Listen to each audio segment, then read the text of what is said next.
What if I told you that when we study the atmosphere of an alien planet, its own star can actually trick us?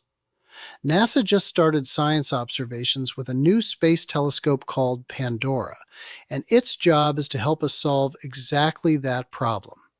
Let me explain this really simply. Imagine a planet hundreds of light years away, passing directly in front of its star. We call this a transit. A tiny amount of the star's light passes through the planet's atmosphere before eventually reaching our telescopes. And that light carries clues. Different molecules in the atmosphere absorb different wavelengths of light. So by carefully examining that light, scientists can look for the fingerprints of things like water, clouds, and haze. Pretty amazing, right? But there's a problem. The star isn't just a perfect, smooth ball of light. Stars can have dark spots and brighter regions on their surfaces, and those regions can change the light we're measuring. Think about looking through a dirty window. You might see a dark patch and assume it's something outside when it's actually just dirt on the glass. Astronomers have a similar problem.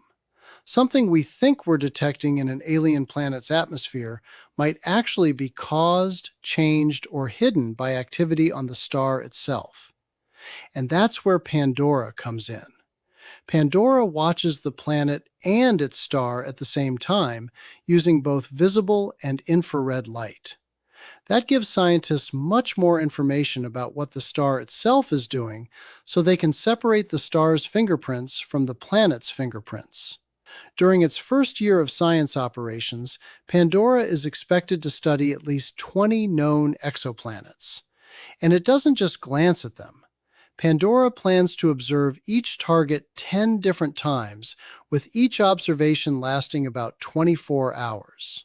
That's important because giant observatories like the James Webb Space Telescope are incredibly powerful, but they're also in enormous demand. Pandora can spend long stretches watching these systems and help scientists better understand the stars. Then, scientists can combine that knowledge with observations from telescopes like Webb to get a cleaner, more accurate picture of the planets themselves. And here's why this matters for the future. We're entering an age where we can actually begin studying the atmospheres of worlds beyond our solar system. The better we become at separating a planet's real atmospheric signal from contamination caused by its star, the more confidently we can determine what those distant atmospheres are actually made of. That means better measurements of water, clouds, hazes, and other atmospheric chemicals. And as future telescopes become even more powerful, techniques developed and improved through missions like Pandora could help us characterize smaller and potentially more Earth-like worlds. Pandora isn't a telescope that's going to point at another Earth tomorrow and announce that we found aliens. What it's doing is something just as important. It's helping us learn how to read the atmospheres of alien worlds correctly.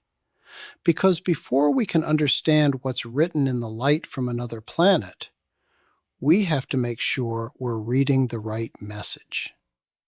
Like and subscribe for more.